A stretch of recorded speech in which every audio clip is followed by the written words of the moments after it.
Com a palavra, a vereadora Tatiane Freixo.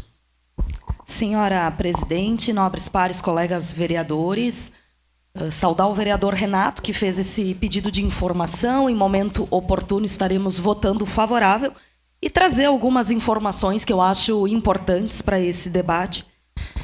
Primeiro que essa casa fez uma CPI a respeito da situação de saúde aqui de Caxias do Sul, encaminhou ao Ministério Público e esta CPI foi arquivada, né? Então, isso por si só já diz muita coisa. E segundo, que nós temos a questão dessa medicação, vereador Lucas, da pressão que o senhor falou, e ela pode ser retirada na farmácia popular de graça. Então, se o senhor puder avisar, né, essa eleitora, enfim, essa pessoa lá do Cidade Nova, acho que é bem importante que ela tenha essa informação, talvez não tenha chego até ela, que pode ser feita a retirada.